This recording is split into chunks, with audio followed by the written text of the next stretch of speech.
I know, the answer you all want to hear to the question you're all asking. Is this movie better than The Dark Knight? And to that I say,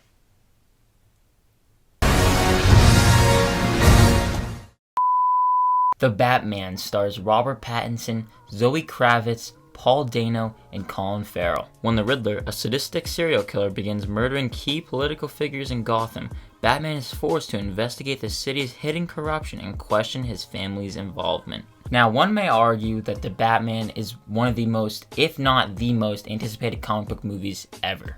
And I was riding that train. I loved the character of Batman, and I was so excited to see what Matt Reeves would do with the character. In preparation for this movie, I went hardcore. I read The Long Halloween, which is right here. Absolutely loved the book, watched all of Matt Reeves' filmography, and this was an excuse to watch all the Batman movies, so of course I enjoyed that. And ever since that first trailer premiered back at DC Fandom in 2020, this movie has been so highly anticipated. And to say the least, I walked out of this movie in absolute awe. I have so many thoughts on this movie, I don't really know where to start, so bear with me here. I knew I was in for something special within the first couple minutes. Within that first shot, I was like, this is it. And I'm so pleased to say that throughout the entire movie, I continuously thought that this movie was something special. Let's start off with the cast. Robert Pattinson as Batman. Let me start with this. I was very skeptical of Pattinson in the role. I will put up a screenshot right here of my first reaction to Pattinson being cast. This was back a couple of years ago. I was like, the guy from Twilight is going to be the new Batman? What is this? But of course, as I started to watch more and more of his more serious roles, I was like, okay, now I know why they cast him.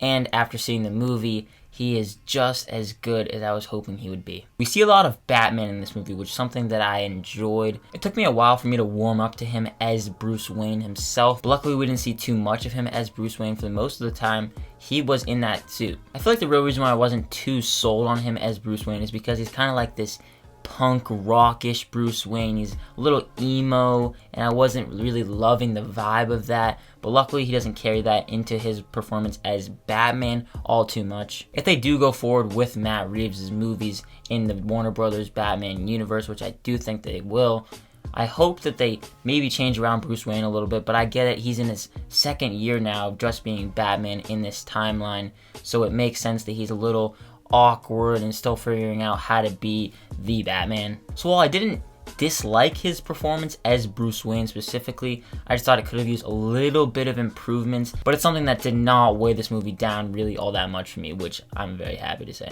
So while I prefer him as Batman, while he is in that suit, he is kicking ass. I completely bought into him as Batman. Man, he was just so good. That clip of him saying, I'm vengeance.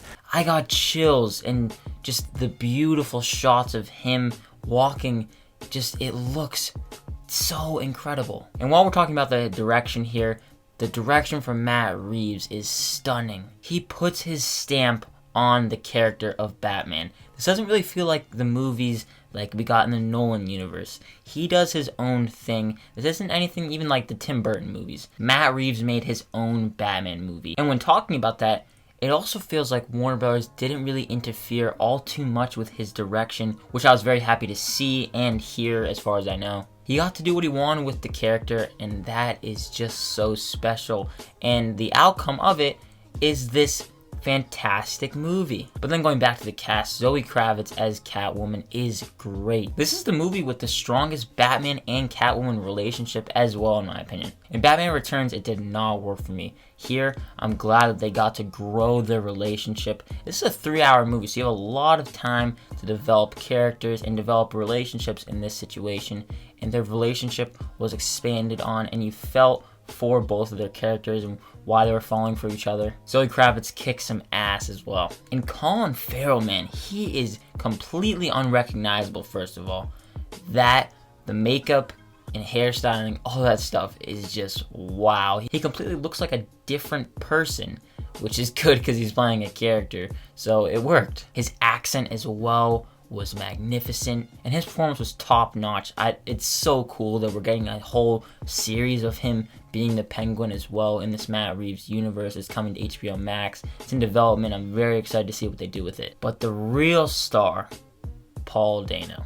I'm a little convinced that he is some sort of serial killer, which is a good thing because that means he's selling his performance. He is bonkers crazy in this movie, going to the level of that Heath Ledger, which is one of the best performances of all time. Heath Ledger in The Dark Knight, that is a you can't top performance. Paul Dano, he gets there. I'm not saying this is one of the best performances of all time. I think we'll have to see over time if it does carry on, but it was something else. Something else in a good way. He was just brilliant. He was perfect casting as well for this role. I loved him in one of my favorite movies ever, Prisoners. And in that movie, he plays a very seedy and odd character. And Paul Dano was perfect in that movie, and he's now perfect in this movie. In this movie, he gets to do a little bit more. He gets to have those freak out scenes. But in those scenes, he just is so good. Andy Serkis as Alfred is wonderful. Andy Serkis is just an all-around spectacular actor, and he brings his all as well. And then lastly, Jeffrey Wright as James Gordon. He was so fun to see bounce off of Batman. In this movie, we get to see their bond, which is a very significant part in Batman's journey.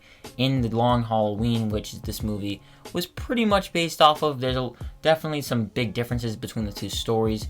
But in both of these stories, they have a very tight connection, and that gets carried over into this movie. Their connection is very expanded upon, and they have these moments where they're working together, figuring out being detectives together, and that's when Batman plays his role of the police officer, and James Gordon is like, trying to help him, and he comes to his side as well. Many times in this movie, police officers will be like, "Why are you defending this vigilante?" And he's like, "I trust this guy." And the relationship between James Gordon and Batman was a huge highlight here. I think one of the biggest standouts about this movie, though, is how dark and grimy it is.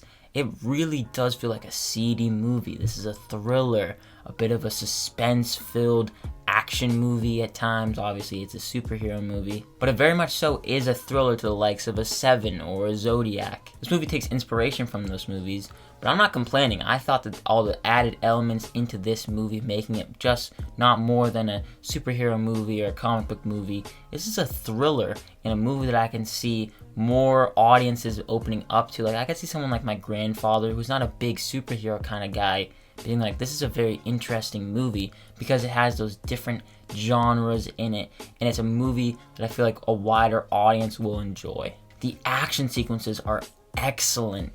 Continuously, I'm just like, wow. I was sitting in my seat being like, this just looks spectacular. Going back to Matt Reeves' direction, it's filmed very nice. There's not many too quick edits taking away from the sequence. You see it happen. There aren't these too many quick cuts. You can see the sequence in front of your eyes. And speaking of action sequences, the chase sequence in the trailer where Batman's chasing after Penguin, and if you've seen the trailer, you know what I'm talking about.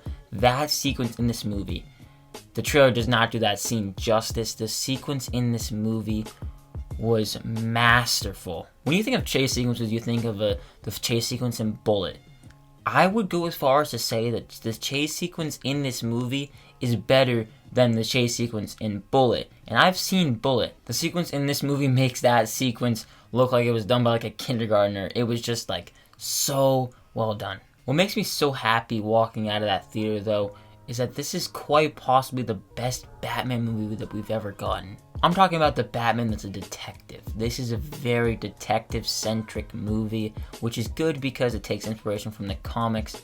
We haven't really seen that in too many of the other movies. Nolan had a little bit of that, but in this movie it goes to the extreme, and it really is a detective crime thriller. It also has a very grounded villain within the Riddler, who is a totally like a wacko character. This guy, like Jim Carrey did it in the 1995 movie, he can be totally insane. But Paul Dano brought his excellence to the role and made this a very grounded character in this grounded world. It has all the elements from the comics with Batman and James Gordon, the relationship growing. And I myself haven't really gotten too much into the comics. I know enough to enjoy this movie to the level that I did. But after watching this movie, it made me want to go watch more of the movies, read more of the comics, just fall more and more in love with the character. I was captivated from start to finish with this movie. Not once did the runtime drag. I was just continuously invested. Watching this in IMAX was truly marvelous. If you have the opportunity, I would highly recommend going to see it on the biggest screen possible. It might not be IMAX, but if you can go see it in IMAX, do it. And it's been a while where I've walked out of a movie being like, I need a sequel right now. I need a sequel right now to The Batman. Like I've already said, I came out of The Batman just being in complete and utter awe. Everything about this movie just screams a movie that I would love as someone who loves thrillers and mysteries and detective crime dramas and all that jazz. You like jazz? I really just loved this movie. I genuinely think that Matt Reeves was the perfect person to bring into the DC universe. He brought a new vision to the DC universe that I feel like it was lacking, and I can't wait for hopefully Warner Bros. To give him more movies. The entire cast is truly outstanding. Robert Pattinson, Paul Dano, Zoe Kravitz, Colin Farrell, everyone is just phenomenal. And speaking of phenomenal, the score, man, that was just incredible. Like, I haven't heard a score and a theme specifically for the Batman that just stays in my brain for that long. The cinematography is gorgeous. I truly wish that I could frame some of the shots from this movie. Like, I was just looking at it with my jaw on the floor like, wow, I wish I could have this framed. Everything about this movie is truly chef's kiss, and I came out in love. I'm gonna give The Batman an A+. Oh, it feels so good to say that I gave The Batman an A+, my most anticipated movie of the entire year. I've now seen it. It just feels so good to come out of this movie in love. But guys, if you have seen The Batman, make sure to let me know down below in the comments what did you think of it. And also, if you have any recommendations for some Batman comics that I should read as someone who is a bit newer to the comic genre, make sure to let me know those and more down below. Thank you so much for watching this review, and if you did enjoy it, consider giving it a like as well as subscribing and hitting that notification bell to get notified whenever new videos like this go live. Look forward to a bunch more videos coming soon, as well as my ranking of all the theatrically released Batman movies. Thank you again so much for watching. My name is Ben, people call me Meter, and I'll see you guys in the next one.